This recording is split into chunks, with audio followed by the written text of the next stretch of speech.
ఈరోజు జగన్మోహన్ రెడ్డి గారితో కలవటానికి మా కుమారుడు హితేష్ చెంచురాం నేను రావడం జరిగింది. వారితో కలవటం జరిగింది. వారితో పయనించడానికి మా కుమారుడు ఇక నుంచి వారి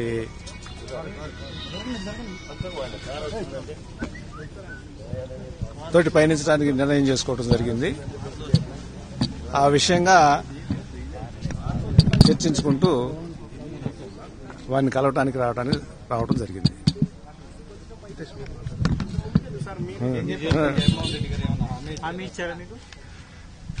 వారితో పయనించడానికి వచ్చాము అని చెప్పిన తర్వాత సంతోషాన్ని వ్యక్తం చేస్తారు. అందుకంటే ఏదైనా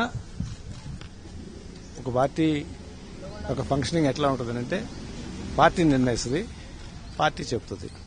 దాని ప్రకారం నడుచుకుంటాం. మేడం బీజేపీలో ఉన్నారు కదా సార్, మరి జగన్మోహన్ రెడ్డి మేడం ఆ విషయం కూడా చెప్తానమ్మా. ఇది మా కుటుంబ విషయము. వారు బీజేపీలో ఉన్నమాట వాస్తవమే. బీజేపీలో ఈ రకంగా వచ్చినప్పుడు సహజంగానే అడగటం జరుగుతుంది. ఎవరి ఇష్టాల ప్రకారము వ్యక్తులు కానివ్వండి, కుటుంబంలో సభ్యులు కానివ్వండి చేసుకోవచ్చు.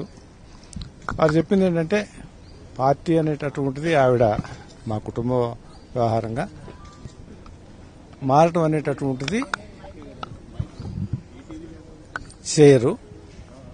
ఒకవేళ అవసరమైతే రాజకీయాల నుంచి సైలెంట్ అవడానికి కూడా నిర్ణయం చేసుకున్నటువంటి నేపథ్యంలో మాకు సంబంధించినటువంటి అనేక మంది శ్రేయోభిలాషులు ఆ పార్టీలో పెద్దలు కానివ్వండి, ఈ పార్టీలో పెద్దలు కానివ్వండి, అలాంటి నిర్ణయం వద్దు. గత కొన్ని సంవత్సరాలుగా ప్రజా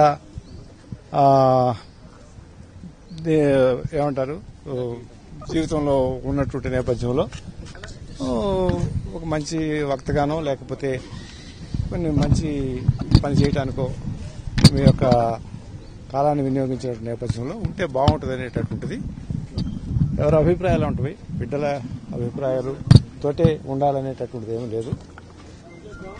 కాబట్టి ఆ వైపు పెద్దలకు కూడా అవసరమైతే విరమించుకుని ఉండటానికి కూడా అభ్యంతరం లేదని చెప్పిన మీదట అలాంటిది కాదు, పార్టీలో కొనసాగాలి అనేటటువంటి అభిప్రాయాన్ని అక్కడ పెద్దలు వ్యక్తం చేసిన నేపథ్యంలో పురంధరేశ్వరి గారు రాజకీయాల్లో ఉండేటట్టయితే ఆ పార్టీలోనే కొనసాగుతారు అనేటటువంటి అభిప్రాయంతో లేని పక్షంలో విరమించుకునేటటువంటి విధంగానే ఉంటారు అనేటటువంటిది మా యొక్క కుటుంబపరంగా తీసుకున్నటువంటి నిర్ణయము. ఓకే సరే, లేకపోతే ఇక ఆవిడ మారుకుంటుంది రాజకీయాల నుంచి, ఏం ఇబ్బంది ఏం లేదు. అది అలా ఉంటుంది. తర్వాత ఇదే సందర్భంలో 2-3 విషయాలు జగన్ గారిని కలిసినప్పుడు కానివ్వండి, లేకపోతే గత 2 సంవత్సరాలుగా నేను జగన్ గారి యొక్క ఇంటర్వ్యూస్ కానివ్వండి, లేకపోతే అతని ప్రవర్తన నియమావళి కానివ్వండి, అతని పాదయాత్ర కానివ్వండి, ఆయా సభల్లో కానివ్వండి నేను గమనిస్తూనే ఉన్నాము. ఒక పార్టీని నడపటం అనేటటువంటిది ఎంత కష్టమో నాకు తెలియదు. ఇన్ని సంవత్సరాలు ఒక వ్యక్తిగా ఎన్నో కష్టాలకి వచ్చి ప్రజల మధ్య ఉంటూ సమస్యలను లేవనెత్తుతూ పార్టీని నడుపుతున్నటువంటి తీరు నాకున్నటువంటి అనుభవంలో చాలా కష్టమైన పని. ఆ కష్టానికి దేవుడు ఫలితాన్ని చూపిస్తాడని చెప్పి నేను భావిస్తా ఉన్నాను. అందరూ అనుకునే విధంగా జగన్ మోహన్ రెడ్డి గారు ఏదో ప్రవర్తన అట్లా ఉంటుంది ఇట్లా ఉంటుంది అనేటటువంటి అభిప్రాయం నాకు ఎక్కడ కూడా కనపడలేదు. ఈ గంటనే కాదు, నేను ఈ 2 సంవత్సరాల నుంచి గమనిస్తున్నటువంటి నేపథ్యంలో పెట్టిన వాళ్ళు చెప్పుకోవచ్చు. కానీ నేను చెప్పింది కానివ్వండి, నేను భావించింది కానివ్వండి, భగవంతుని ఆశీస్సులతోటి ఆ శ్రమకి ఫలితం అనేటట్టు కనపడితే అది రాష్ట్ర ప్రజానీకానికి మంచి జరిగేటటువంటి దానికి ఆ యొక్క ఫలితాన్ని ఉపయోగించడమే ధ్యేయంగా లక్ష్యంగా పనిచేస్తున్నాడు అని నేను విశ్వసిస్తున్నాను. విశ్వసిస్తున్నాను. అది జరగాలని కోరుకుంటున్నాను. ఆ వచ్చేటటువంటి యొక్క ఫలితం అంటే అధికారం అనేటటువంటిదే ఎవరైనా కూడా రాజకీయ రంగంలో చేసేటటువంటిది. ఆ వచ్చినటువంటి అధికారాన్ని ప్రజలకు ఉపయోగపడాలి అనేటటువంటి తత్వంతో తను కూడా పనిచేస్తాడు అనేటటువంటి మా యొక్క విశ్వాసము. అదే ఆకాంక్షను నేను వ్యక్తపరిచాను.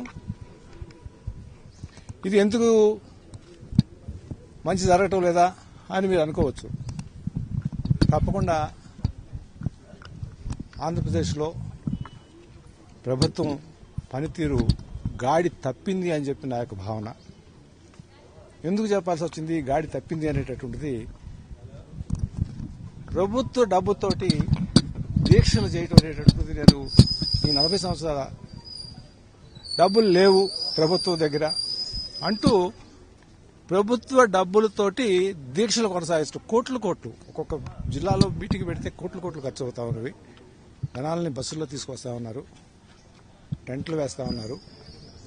కలెక్టర్స్, ఎస్పీలు అందరూ కూడా వాటికి పని చేస్తా ఉన్నారు. ప్రతి మీటింగ్కి వాళ్ళు వారం 10 రోజులు పని చేయాల్సి వస్తూ ఉంది, పని వదిలేసి. ఇది గాడి తప్పిన విధానం. డబ్బులు లేవు అనేటటువంటిది లక్షల కోట్ల అప్పులు తీసుకువస్తా ఉన్నాము. గ్రౌండ్లో చూస్తే ఇంతవరకు 4వ విడత 5వ విడత రైతుల రుణమాఫీకి డబ్బులు ఇవ్వలేదు.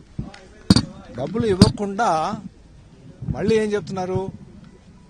పోస్ట్ డేటెడ్ చెక్స్ తోటి మహిళలకు, డ్వాక్రా మహిళలకు రేపు 8,000 కోట్లు 9,000 కోట్లు నెలకి ఇంత పోస్ట్ డేటెడ్ చెక్స్ తోటి ఇవ్వబోతున్నామని చెప్తున్నారు. పోస్ట్ డేటెడ్ చెక్స్ తోటి ఈ రకంగా ఇవ్వటం అనేటటువంటిది ఎంతకంటే విచిత్రమైనటువంటి పరిపాలన నేను ఊహించలేను. అందువల్ల గాడి తప్పింది అనేటటువంటిది మాట వాడాల్సి వస్తుంది. మంచి చేయడానికి ప్రయత్నం చేసి మంచి చేస్తే అందరూ సంతోషించడమే. కానీ ఇది ఎలా ఎలక్షన్స్కి ముందు 4 రోజులు 2 నెలల ముందు 8,000 కోట్లు 9,000 కోట్లు 10,000 కోట్లు పోస్ట్ డేటెడ్ చెక్స్ తోటి కార్యక్రమాలు నిర్వహించేటటువంటి ఒక పాలన కరెక్ట్ కాదు అనేటువంటి నా అభిప్రాయము. ఇంతతోటి ఈ సమావేశం ముగించుకుని తర్వాత కార్యక్రమాన్ని నేను జాయినింగ్ అంటేమా నేను ఒకసారి కాన్స్టిట్యున్సీ అందరికీ కూడా ఆల్రెడీ ఒకసారి చెప్పాము. అందరితోటి మాట్లాడాల్సి వచ్చింది. నాకు కావాల్సినటువంటి వాళ్ళందరితో మాట్లాడాల్సి వచ్చింది.